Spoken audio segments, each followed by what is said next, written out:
welcome to the Flickering Torch Podcast Rant Fest with me, Mr. Scott, and Gary in my house this time. We want to applaud you for your courage on actually listening to us. Really do want to applaud you for your courage because clearly something's wrong with you.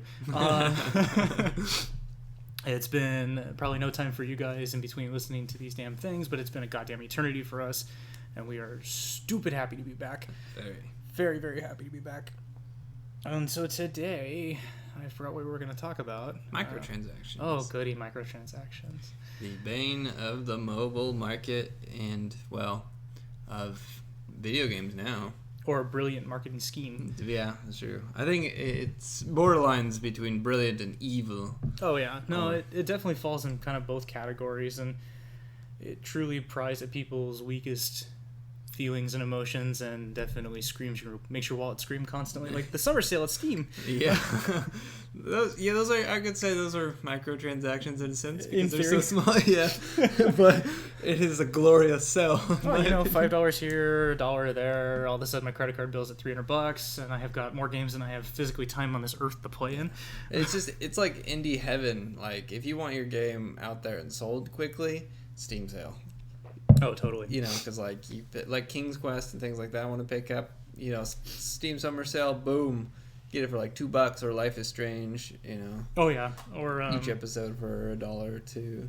Or even those tiny little long indie games that are like $5 here, $6 there, $7 there. It's all great. Normally 15. You know. I wish I just saw more of the bigger AAA games on there. I mean, they do have some. You know, like 20% off or 30% off.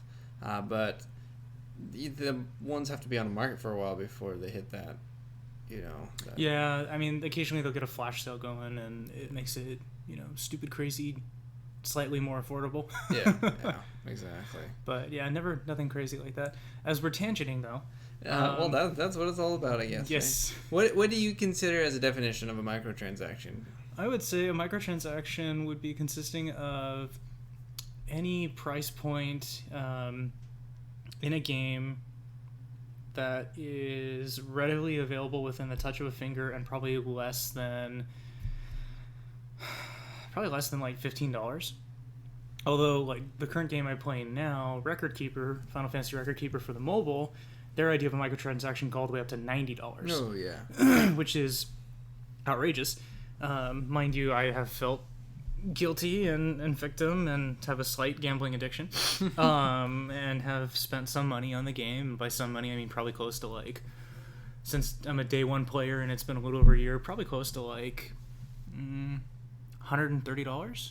It's entertainment, though. You've been playing for a year and a half. That's the thing, is that it does keep you going, and most of the microtransaction things I've done have been geared towards the concept of acquiring new relics, which are weapons and armor in the game to help your characters do better, make fights a tad bit easier, or absolutely overpowered and broken.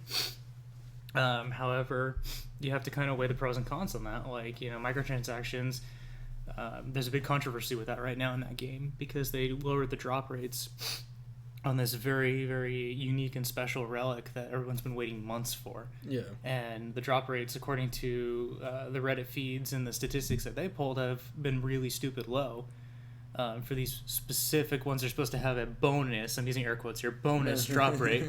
And like, my buddy did 7 pulls to get this relic and didn't acquire that at all. I did 4 and didn't acquire that at all. I got some pretty good relics. He got some good relics as well. Yeah. But he and everybody else are on the pitchfork bandwagon with torches and all that fun stuff. When they mean bonus drop rate, they mean it's a bonus to the rate at which it's dropped, not a bonus towards you. So exactly, yeah. So, like, as opposed to the chance of getting a 5-star drop of being like 1.2%, it may be 1.3, 1.5. I don't know the actual numbers. I don't give a shit. Yeah. However, they are, you know, they're the people who do the math crafting on it do have that.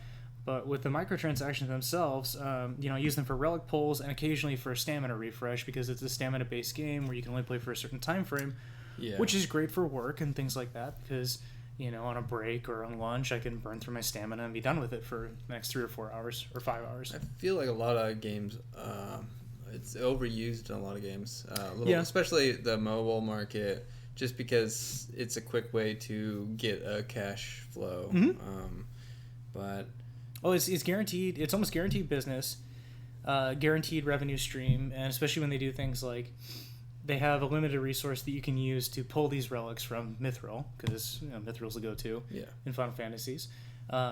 And for every 5 Mithril you have, you can pull 1 relic. Or once per banner, because they update these different banners for different relics, you can spend 100 gems, which is about 99 cents to $1.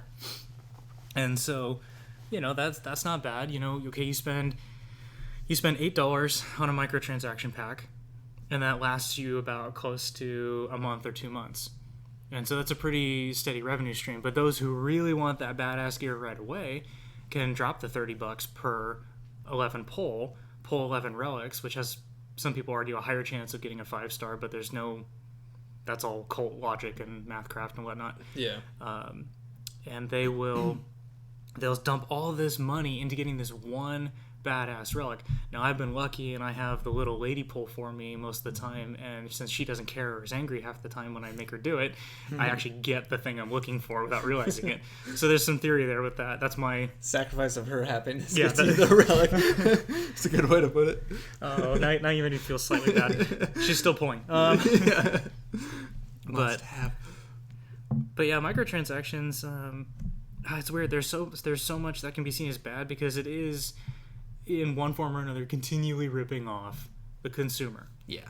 However, it's playing on their addiction, their wants, their need for entertainment.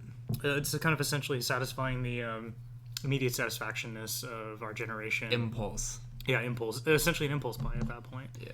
And it's hard to be on the other side trying to defend it, because I don't want this to seem like we're bashing the crap out of it. It has its uses for sure. And that's the thing too, is like if the company received no additional funds and truly was free to play, obviously they're not going to survive without doing some sort of advertisement banner or something like that, which they don't thankfully do an advertisement banner. Yeah. Which is great, aside from their own ads. Yeah. But that's a given. Spend more money here. Oh yeah. Yay! We want your money in all our games. I have a slightly different definition of microtransactions, though. There is a limit to. I think there should be a limit to what's considered a microtransaction, but typically it's any game that has a marketplace within itself. So you're not buying a core game. You're buying tidbits of, different pieces, so armor or time or stamina, thing like that, within a game. So you have your core game, which you make the initial purchase. And then you have your microtransactions, which is the sub, so which makes the micro, basically. Which most games have marketplaces these days, because, you go on Steam and, you have, like, Counter-Strike, which I think that's a good example of microtransactions, but I don't know if most people think mobile when it comes to it, but that's a good one. But I think it has more benefit than a lot of mobile games do. Mobile seems almost like it's gouging at you, is the general stigma and vibe, where with the marketplace stuff, it's actual like DLC. It's not. Yeah. It's things that are immediate but also lasting at the same time. Can be, yeah. Right. Because I know I've fallen victim to Rocket League's DLC for like the different car skins and the music and things like that, and like. It's nothing more than a bunch of pixels over other pixels. But those things make you happier. If you're going to enjoy the game, sometimes those are beneficial. Where, like, I'm playing Clash Royale, which, you play gems, or you pay gems to get the cards and stuff, and you upgrade your cards, which is great, because, you need to upgrade to do good, but you also have a trophy system. So it's actually a really well-balanced game. And it's not like you pay to win. Because the more you win, the higher you rank up in trophies. So you obviously going to get harder opponents or people who pay a lot of money too to advance quickly. But I think that the mobile market fails a little bit because there's not a lot of longevity in return. Whereas like Counter-Strike, you get weapon skins, but there's also a resell option within the Steam marketplace. Oh, okay. Because you get weapon skins, and it could be a really, really expensive weapon, and you could sell it, and there's ones all the way up to like a few $100s for a weapon skin, which is insane, or a knife. That's the biggest thing with Steam is knives. Knives, yeah. But where the market, I think, falls off with mobile is there's not a lot of longevity, or you can't resell things. No, once you have those gems, like it was like in Record Keeper, once you have those gems, you have those gems. Like, and there was one part where the servers had some sort of glitch or something, and as opposed to being like 100 gems, it was like 97 gems.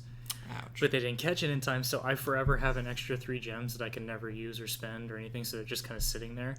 It's like 3 little pennies that are just mocking me. Those bastards. But I didn't know, I guess I never realized with Steam that you could resell those options. Your trading cards. I could sell my trading cards? Yeah. Those aren't necessarily Why did I give them to John? Microtransaction. I mean, not in the sense of normal microtransactions. Right. But they have you can resell them, or you can break them down into gems to buy other games, to like Steam credit or craft other things. Huh. Well, yeah, I know there's a crafting system of some Yeah. sort that I haven't played with. But you can resell them. There's a marketplace. Like a lot of cards only go for Buck or two? 5. No, not even. Oh, wow. Like a lot of, because you get like what, 3 cards like instantly when you start playing typically, and they go from anywhere from like 5 cents to maybe like 18 cents. And then there's rare ones that go up to like $1 or so. But if you think about it, you get a handful of cards each game you play. And if you're not into the card collecting like some people are, you can. It's not really necessarily a pretty penny, but it's a profit to some extent. You get a few dollars, over a few games, and hey, it's something. like a $5 or 5% discount or something. But, that's not necessarily microtransactions, as you pay 99 cents or $1 or. But that's the question, though. Is like microtransaction itself is a very broad term. There's not like true definition. Yeah. Or at least not a true definition I've seen for microtransaction and what exactly would entail. No one's really defined it. It's still new though, if you think about it. Oh, very new. It's only been big since mobile really brought it out because it was the quickest way to milk for money. I believe the start of it was a lot of just milking money. Now I'm starting to see it's actually used better.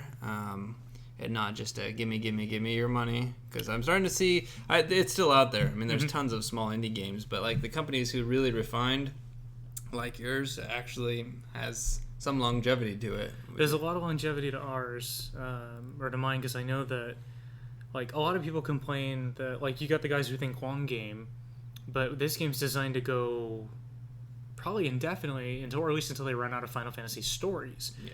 Which we're probably at least like couple years away from that and different events around it, and new ones coming out. So there's lots of talk about the power creep with relics, because obviously as time goes on and content gets more difficult, those 5-star relics, the first ones are going to be not so good compared to the more recent ones in one form or another. Yeah. Whether it be the abilities that they provide or the actual physical damage. So there is a lot of longevity to it. But, you always got the free-to-play players that, think they're holier than thou to some extent. You got the guys like me who spend a little bit of cash, and, I don't really brag or anything about what I get. Like, I'll share it with a friend, like, holy crap, I got it! Yeah. And then you have what are classified as the whales, which are people who will drop their entire fucking paycheck to get a digital piece of equipment that will eventually either be no good or only has a limited lifespan on it. Yeah. Because, I remember the guys, when it first started, day one, and, the Buster Sword from Final Fantasy VII, the iconic Cloud Sword, came out. People were dropping... I thought it was insane to hear people dropping, $90 to get their hands on this thing. They knew they was going to, too. They knew. Oh, my God, it was crazy. And then in the reality of the situation is, now people... I've heard of people spending, hundreds of dollars, to try to get these certain items and relics. And, with this last one that came out, for those of you who play, the Roaming Warrior ability Shout... It was a Hastica, so your entire group goes super fast, and it was a Boostica, so it boosts up your physical attack. So it's a hell of an ability upgrade, and the sword's pretty good too for itself, even though it's not that great in the realms. But the character can use the ability. And, there were people dropping, crap tons of money to try to get it. There were people dropping crap tons of mithril to get it. Heard of one guy who saved up 500 mithril to try to acquire it. And I got bored. I didn't read the rest of the article. I don't know if he got it or not. Dang. But I heard of people just being super salty, which is an interesting term with microtransactions. I'm gonna go mine some salt. Fuck you.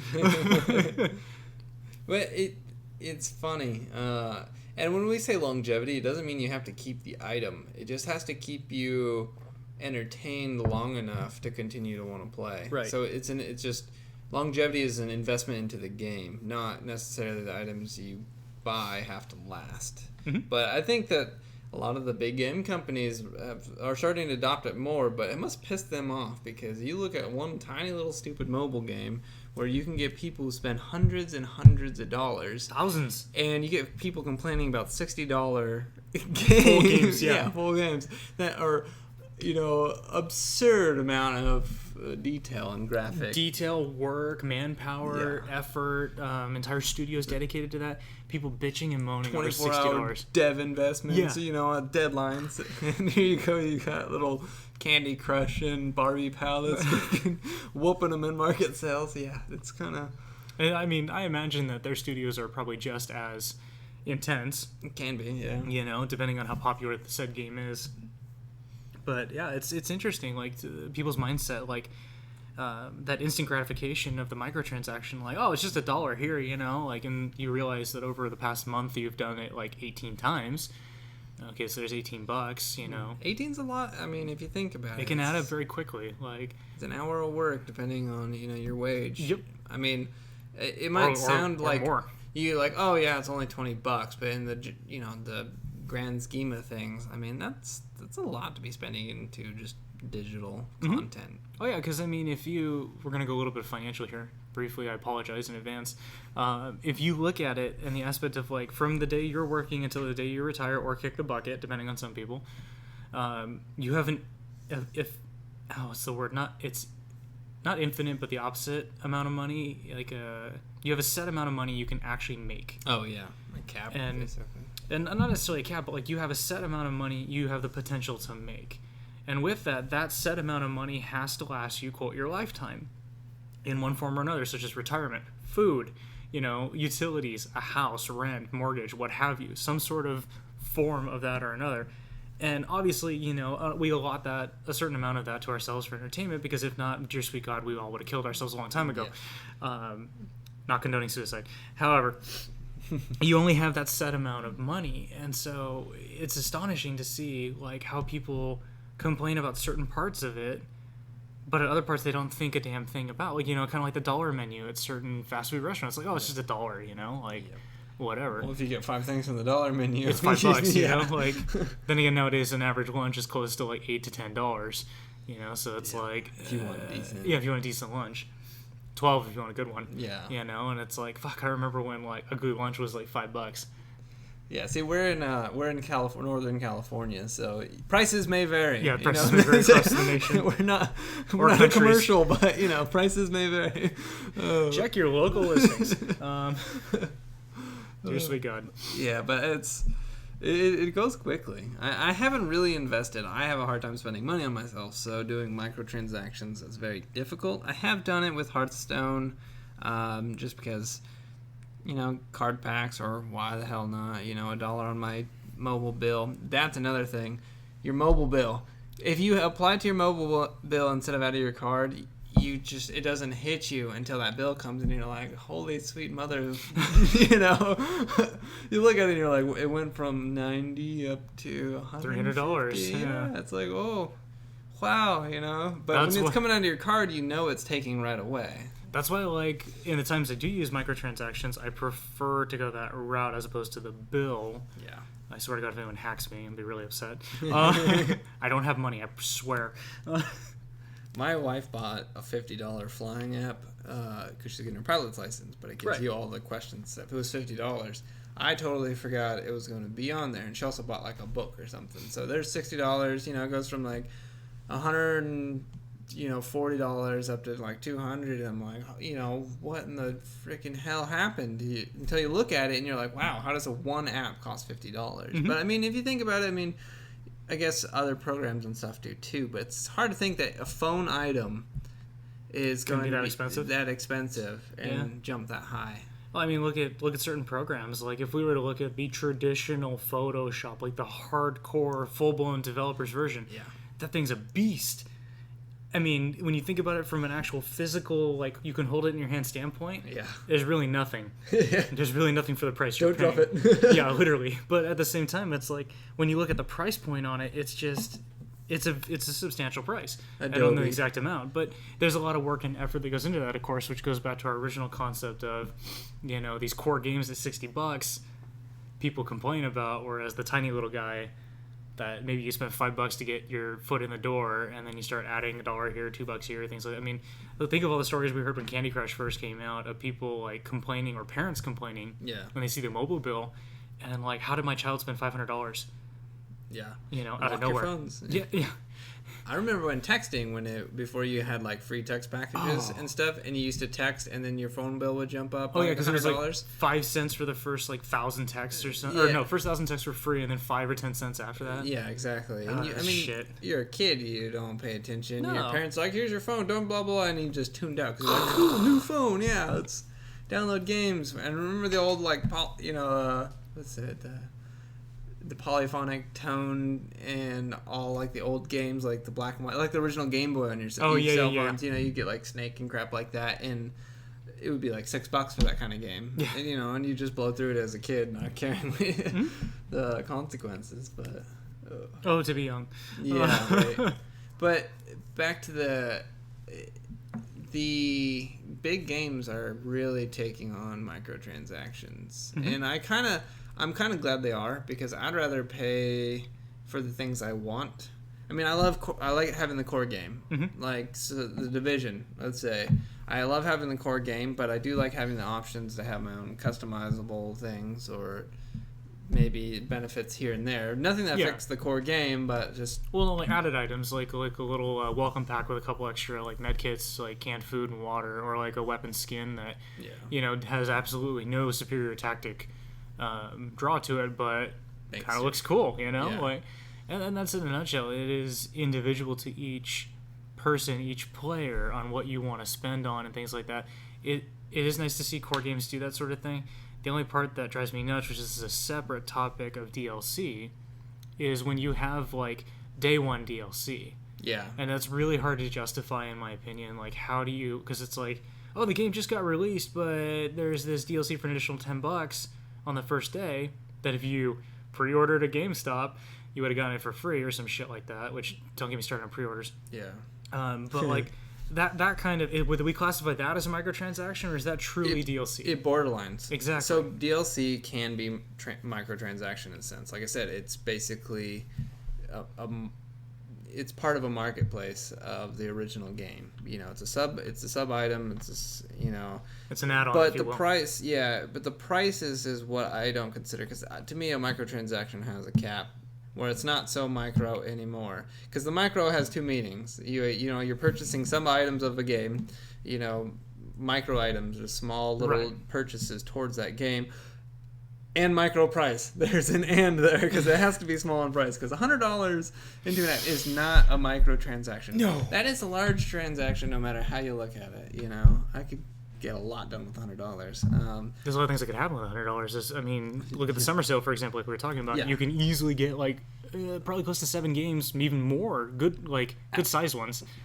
At least. Like the last summer sale I did, I think I walked out of there at $120, and I walked away with like 18 games. Yeah, which I consider myself pretty fortunate. That was a pretty good system, and I'm only regretting one purchase because it was a bad port. They never applied a patch to it, and that $30 has just sat in my digital inventory, sadly. Ouch, yeah.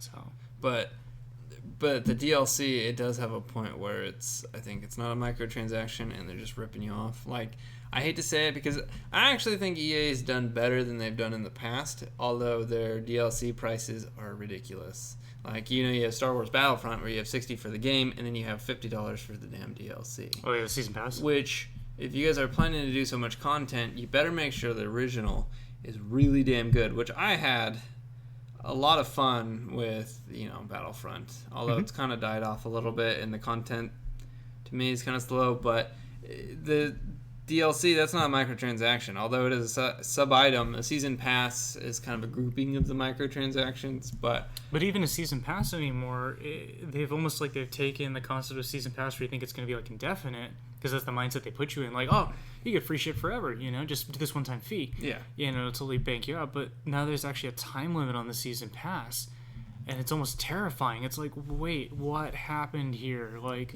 it's only good for 6 months. Like when you said season, I didn't think you meant like sports season. Yeah, right. You're like, oh, you get these 3 maps or these 3 content, and the rest better be freaking free because I'm not putting another dime into it because they're not microtransactions. $50 for 3 DLC content.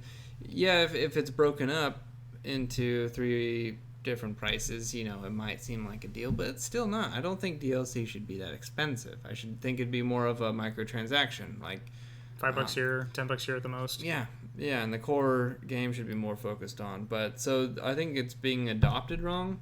Like Guild Wars 2, they have a lot of cosmetic items or have fun items. Like World of Warcraft had. They had a lot of just joke around, goofball items. Well, Guild Wars 2 has that as well. I think they have a great microtransaction marketplace. When I first started, I haven't played. God knows that one? Yeah, I gave up after a year or 2 after it came out through the grind fest. But during the time, during the time though, it had a great microtransaction marketplace within the game, which it was really easy. You click, you have your card. You're done. Yeah, done.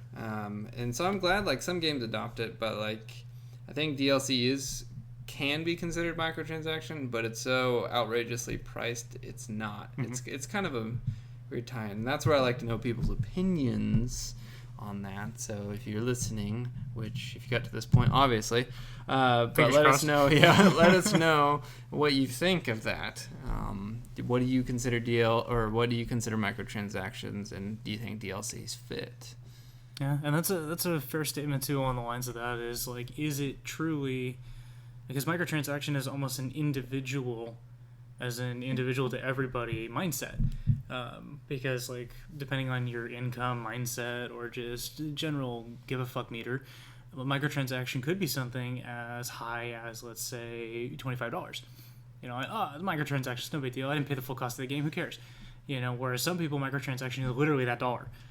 Or that minimum price that they have, which there's nothing wrong with that. There's no shame in that, Yeah.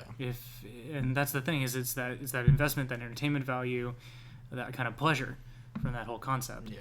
So that's the balancing act in itself. I think there's still some kind of not standard, but there is some kind of I'd say standard where it's like you have your set values, which with microtransaction, because obviously there's market research behind this to say 99 cents works. 99 cents looks better than $1, obviously. So 99 cents, and you have $4.99, then you have $9.99, and then you have $99.99, which I don't know how it jumps that high. But yeah, so I mean there is some standards, but yeah, there is personal opinion when it comes to what you think is considered one, or what you're willing to spend, or I want to see Trump making an app and see what his microtransactions are. And we have the best apps. And we took this political. I just think it's hilarious because it would probably be like microtransaction be for $1,000. It's like, to help build the wall. The wall. Fire the missiles. And we should get out of this conversation. But I mean that's how I fare on microtransactions. I don't use it personally myself, but I mean that's how I feel. Whereas someone like me has a slight problem with that concept, and I've fallen guilty to paying a fair amount at times. And I will admit that there was one event in Record Keeper where like I saved up a lot of mithril, which is the in-game currency, to spend on one specific weapon. Got some really cool stuff out of the process. Bit the bullet, dropped $30. Yeah, and went for another pull, didn't get it. And like, okay, this is the good time to stop. Like, let's not press my luck here. Managed to get another 50 mithril as the in-game currency again, and successfully got it after I had the little lady pull. Which again, that's my theory. You can try it out, and you can credit it to me. It likes women better. Clearly. And I did actually get it, and it was awesome. And like, there was a little bit of buyer's remorse for maybe about like a couple minutes. So it's like, wow, at least you ended up with it. I dropped $30 to get a chance to get it. But at the same time, like, that's the thing is like, do you want to invest that money in supporting that company? Now, mind you, if they have microtransactions and they have the process of acquiring that, they're not going to be hurting for cash because people will automatically, by definition, they will pay in one form or another. So it's more of that kind of personal investment. Yeah, pretty much. Sign here, blood, sign off your firstborn. Good luck, Gary. And then, but it's like, that's the thing. It's like when I look at maybe a calculated, because I haven't actually looked at the bill because I'm terrified of the total amount I've spent on it, a quote free to play game, excuse me, I've dropped close to $130 in. Yeah. After a year of playing.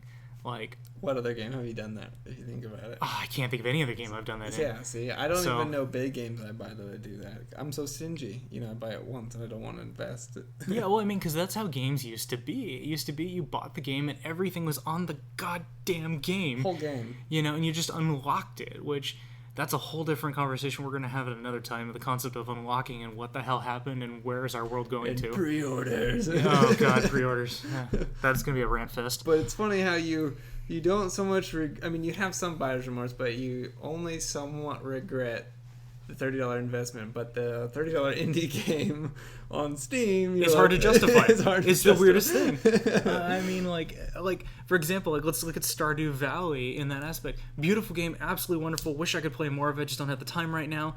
But it was like $15. I waffled on that goddamn thing for like 3 weeks. Yep. And it was very foolish not to. I eventually purchased it, of course. Yeah. But it was like I put it on my wish list. So I'm like, oh, maybe somebody get it for my birthday in a couple of months. Like, just pull out the credit card, man. Just do it. Yeah. And I pulled the trigger, and it was wonderful. It's glorious. It's a beautiful game, and it was incredibly reasonably priced. For 15. It was a goddamn steal. They could charge double that, and people, after they understood the value of the game, would pay in a heartbeat. Oh yeah. But it's like, that's the thing, is like you waffle on that $30, $20, $15 game on Steam or, on whatever marketplace you use, PlayStation or Xbox. But with the microtransaction, it's almost like it's just, hey, I'm just going to do it. Like, you don't need to, like, it's just button press, done. It's such a small value, the impulse, it overwhelms the impulse. I mean... Because, like, the same thing, I sat on Stardew Valley for 3 days. I'm like, my bank account, I'm like, should I? Because I knew I wanted it at that point after talking to you. Yeah, like, I'm guilty of that. Watching, like, guides, and I'm like, do I want it, right? And then I'm like, 99 cents, I don't even care. You do that, you don't even realize it. And then, like, it happens a few times a month, there's $15, and you didn't care. But I'm sitting here, $15 as a bulk item, and I'm like, 3 days. I have plenty of money in my bank account, but is somehow a pigeon going to crash through my window and burn my house down? I'm like, $15. I have to worry about it. Pigeon through your house. That's pretty good. Yeah, when they attack, I'm prepared. You all laugh at me. With these steel-enforced windows, I will be protected. We should probably get you some help, Gary. Yeah, probably. Some professional help, not Dr. Beer. Hey, we're upgrading to Dr. Rum. Dr. Rum, nice. He's a pirate. Oh boy. Okay, you wanna call this one up? Yeah. Well, we appreciate you guys because we're getting on the laughs at this point, listening, and. Really sorry for killing any brain cells you might have lost during this process. Truly very sorry. We will not be held liable, of course. It's not hysteria. It's entertainment. It's entertainment. Well, this is Mr. Dead Scott signing off. And Smite. And we'll see you guys next time on the Flickering Torch Podcast. Catch you later.